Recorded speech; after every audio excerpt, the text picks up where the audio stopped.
یاسین۔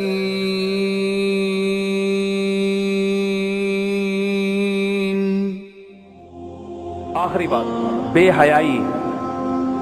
آج بے حیائی کا گناہ جتنا زیادہ ہو رہا ہے پہلے دنیا میں کبھی بھی نہیں تھا۔ زنا اتنا آسان ہو گیا ہے جوان آدمی کے لیے، اتنا آسان کہ وہ زنا کر کے لڑکوں کو بتاتا ہے کہ میں نے کیا ہے۔ زنا کی سزا اسلام میں، کنوارا اگر زنا کرے تو چوک پہ کھڑا کر کے 100 کوڑے لگاؤ، یہ اللہ کا حکم ہے، اور شادی شدہ زنا کرے تو اللہ کا حکم کیا ہے، اس کو پتھروں سے مار کے سنسار کر دو۔ اتنا بدترین جرم ہے، اور کرنے کے بعد دوستوں کو بتا رہا ہے۔ نبی صلی اللہ علیہ وسلم نے فرمایا ایک آدمی جرم کرتا ہے، اللہ اس کے جرم پہ پردہ ڈالتے ہیں، ستاری کا معاملہ کرتے ہیں، شاید توبہ کر لے، یہ اپنے جرم کو لوگوں میں بیٹھ کے بیان کر دیتا ہے، اللہ اس کے لیے توبہ کا دروازہ بند، کہ تجھے اپنے جرم پر خود ہی شرم نہیں ہے تو میں تیرے گناہ کو کیوں معاف کروں۔ ایسے جیسے رمضان میں ایک روزہ کھا رہا ہے گھر کے کچن میں چھپ کے، اور ایک سڑک پہ کھڑے ہو کر روزہ کھا رہا ہے، دونوں میں زمین آسمان کا فرق ہے۔ ایک توبہ کرے گا، توبہ کی امید بھی ہے، دوسرے کو توبہ کی توفیق نہیں ملتی۔ تو بھائی اس جرم سے توبہ کرو، زنا سے، لڑکیوں سے دوستیاں، فون پہ گپیں، انٹرنیٹ پر بیہودہ فلمیں، فحش چیزیں، یہ تمہاری جوانی کو بھی برباد کرنے والی چیزیں ہیں اور تمہاری آخرت کو بھی برباد کریں گی۔ یہ جو میں نے آیت پڑھی، اللہ تعالیٰ نے فرمایا وَلَا تَشْتَرُوا بِعَهْدِ اللَّهِ ثَمَنًا قَلِيلًا، اللہ سے تم نے جو معاہدے کیے چند ٹکوں کے بدلے میں اس معاہدے کو مت توڑو۔ کیا مطلب؟ توبہ کی ہے، چند ٹکوں کے بدلے میں زنا مت کرو۔ زنا کی لذت تھوڑی دیر کی ہے، بچ جاؤ گے تو خدا بہت نوازے گا تمہیں، آخرت میں بہت نوازے گا۔ جو دنیا میں زنا کا جس کو موقع ملا اور وہ بچ گیا، اسے اللہ نے دنیا میں بھی نوازا ہے۔ حضرت یوسف علیہ السلام کو زنا کا موقع ملا، بچ گئے، کیسا اللہ نے نوازا، پوری سورہ یوسف نازل ہوئی ان کے اوپر۔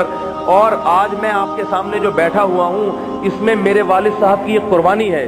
میرے والد صاحب امریکہ گئے، بالکل نوعمر نوجوان تھے، اتنا دینی ماحول سے وابستہ نہیں تھے، تو میں نے یہ والد صاحب سے نہیں سنا، وہ یہ واقعہ خود نہیں سناتے، والد صاحب کے کسی ذریعے سے میں نے یہ واقعہ سنا۔ کہتے ہیں کہ انہوں نے مجھے بتایا کہ آپ کے والد صاحب کے ساتھ یہ واقعہ ہوا، خوبصورت بھی تھے، جوان بھی تھے، امریکہ پہلی دفعہ جہاز گیا، شپ گئے، ایک خوبصورت جوان لڑکی نے زنا کی دعوت دی، جیسے کہ وہاں کھلے عام ہوتا ہے، وہ زنا کی دعوت دی تو تنہائی میں دیکھنے والا کوئی نہیں۔ کہتے ہیں مجھے بتانے والے نے بتایا کہ آپ کے والد صاحب نے کہا کہ مجھے اللہ کا خوف ہے، چھوڑ دیا۔ اس کے بعد اللہ نے ان کو پلٹا ہے، داڑھی بھی رکھی، اور پھر اللہ نے عبادت کی ایسی توفیق عطا فرمائی کہ روزانہ ایک قرآن ختم کرنے کا معمول رہا ہے، روزانہ۔ اور جب دادا کا ہمارے انتقال ہوا تو میرے والد صاحب نے ان کے لیے 1000 مرتبہ قرآن پڑھا ہے خود۔ یہ عبادت کی توفیق، یہ عبادت کی ہم نے اپنی پوری زندگی ان کو تہجد پڑھتے ہوئے دیکھا ہے، پوری زندگی۔ ایک دفعہ اللہ کے لیے قربانی دو، اور پھر شادی اس کے بعد کی، اس وقت کنوارے تھے۔ اگر خدا نخواستہ وہ اس کام میں ملوث ہو جاتے، آج میں یہاں، کیونکہ زنا جب ایک دفعہ کوئی کرتا ہے تو ایک دفعہ نہیں کرتا، عادت پڑتی ہے، لت پڑتی ہے اس کو، بچوں کو پتہ چلتا ہے کہ باپ ایسا ہے، بچے اسی راستے پہ چلتے ہیں۔ اپنے خاندان کو، اپنے گھر کو، اپنی اولادوں کو بچاؤ میرے بھائی۔ اگر کسی سے یہ جرم ہو گیا ہے، آج توبہ کے دروازے کھلے ہوئے ہیں، گڑ گڑائے اللہ کے سامنے، گڑ گڑائے روئے، اللہ آج معاف کرنے کے لیے تیار ہے، اللہ کل معاف کرنے کے لیے تیار نہیں ہوگا۔ جب حدیث میں آتا ہے ان اللہ یقبل توبۃ عبدہ ما لم یغرغر، جب تک موت کا وقت نہیں آتا اللہ توبہ قبول کرنے کے لیے تیار ہے۔ جب بستر مرگ پر پڑا ہو اور برزخ کی چیزیں اپنی آنکھوں سے دیکھنا شروع کر دے اور روح نکلنا شروع ہو جائے، اس وقت توبہ کرے گا تو اللہ توبہ قبول نہیں کریں گے۔ فرعون کو کتنی مہلت دی ہے، لیکن جب سمندر میں غوطہ لگا فرعون نے بھی توبہ کر لی، مگر اللہ نے اس کی توبہ کو قبول کر لیا میرے بھائی؟